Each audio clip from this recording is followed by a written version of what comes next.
Hi everybody, this is Hero from the Birds back with another Shadowlands video, and in this video I'd like to take a look at Ret Paladin for their tier set, the 2-piece and the 4-piece that we're looking forward to for 9.2, and talk a little bit about the legendary combinations that I think might be useful for Ret Paladins going into next tier. I'm thinking specifically about raids here and largely about single target. So, on the surface, the Ret Paladin tier sets look interesting, meaning they seem to be adjusting our gameplay style in some significant ways. Ultimately, I think we need to think of this mostly as a smoothing out of Ret Paladin's damage profile, so we can still do big bursts if we want with Final Reckoning and all of that nice stuff. But what the tier sets are offering us is something more consistent over the course of an encounter. The 2-piece is going to give us Seraphim for 2 seconds whenever we gain Art of War. And Art of War, of course, is our passive that's coming from our auto attacks, which is going to reset the cooldown on Blade of Justice. And there's a talent we've been taking for quite a long time, Blade of Wrath, which improves this by 100%. So in this case, I have a 48% chance that my auto attack will reset Blade of Justice. Blade of Justice is largely a builder. It does very little damage over the course of a single target encounter, maybe something like 4%, maybe 4.5%. And likewise, Wake of Ashes currently also does around 4 to 4.5%, even though you have far fewer casts over the course of an encounter. But Seraphim is something we've been starting to use a little bit more. Quite strong. It's going to take all of our stats and boost them by a certain amount. 8 for the main ones, 13 for mastery, so it's a significant improvement on our stats. We've tended to put this with Final Reckoning and Execution Sentence to make for big burst windows.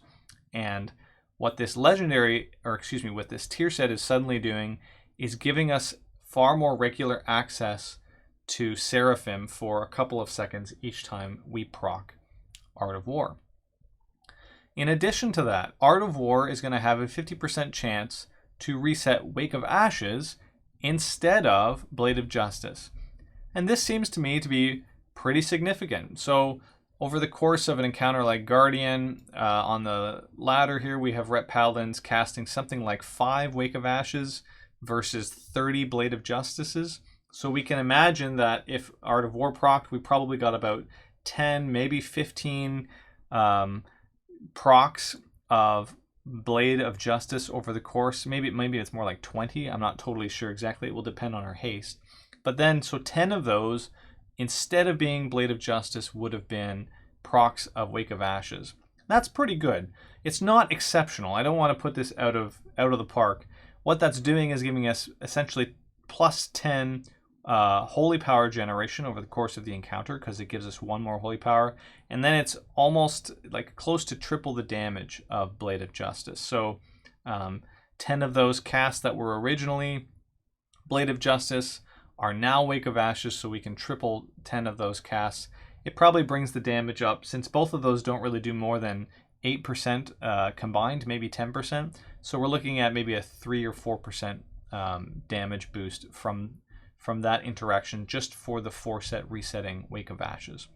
However, getting Seraphim is not a bad thing. And as I said at the beginning, it looks like if we have regular access to Seraphim for a couple of seconds, that's just going to boost our stats over the course of an entire encounter.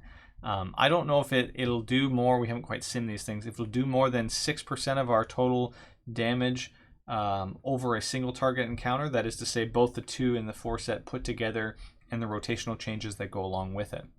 But there is something that makes this a little clunkier, is now we have to start looking for Wake of Ashes procs to go off rather than Blade of Justice procs to be returned, which isn't the end of the world, but we're going to have to do a little bit more work to be careful about spending our Templar's Verdict, because if we get a proc, instead of having 2 holy power, it's going to be 3 holy power sometimes from Wake of Ashes. So that sense of attention in the middle of the game and the choices you need to make is going to be somewhat more significant than it was last tier. So something to keep in mind. Tying this together with some of the legendary options that we have, As Ret, I still think we're likely to do Divine Resonance, which is the go-to at the moment. But now we get to put it together with something like Final Verdict. Final Verdict just makes our Templar's Verdict that much better, and it's probably just best to put that together with Kyrian and have Mykonos come out. Basically, Mykonos and Kyrian are great because we get access to +3 judgments, which is basically a free spender every 1 minute that we get in our rotation, given that we're building it up. There could be some Relentless Inquisitor stuff here if we're going to be getting Seraphim really, really high uptime.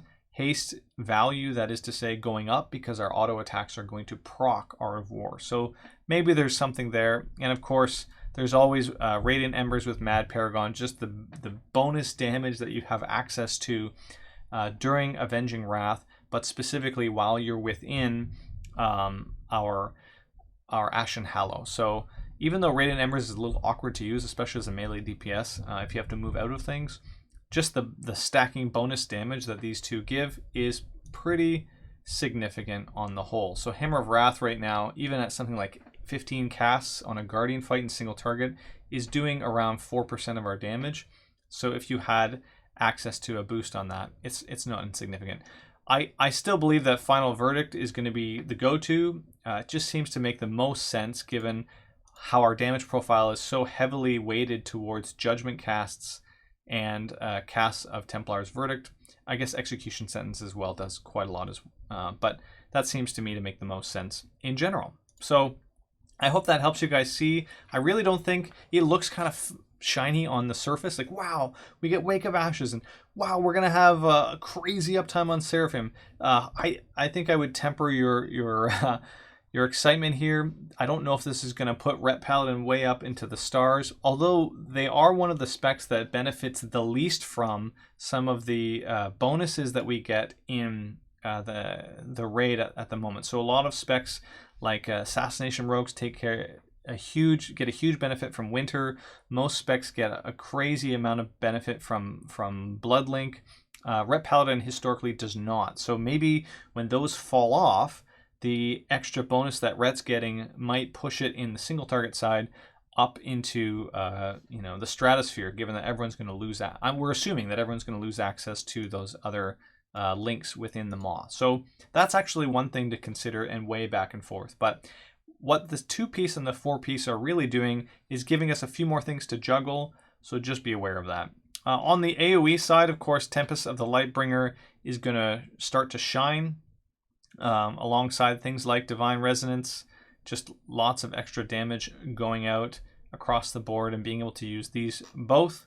You might even see some Gavel play put together with our Tempest of the Lightbringer if you're doing AoE stuff, because what Gavel does is basically convert one of our Templar's Verdicts into a Divine Storm, so you get a few bonus Templar's Verdicts over the course of a dungeon, that kind of thing.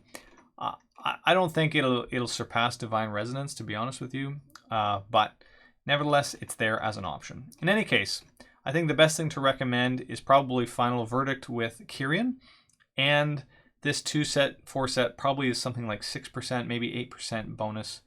8% seems a little high to me, but around 6% to your damage with a little bit of a quirky gameplay. Think about some haste, get out here and test it out on a dummy. See what kind of uptime you can get on Art of War. That'll help to determine how much Seraphim uptime we have over the course of a fight. Hope you guys enjoyed this video, and we will see you again for the next time.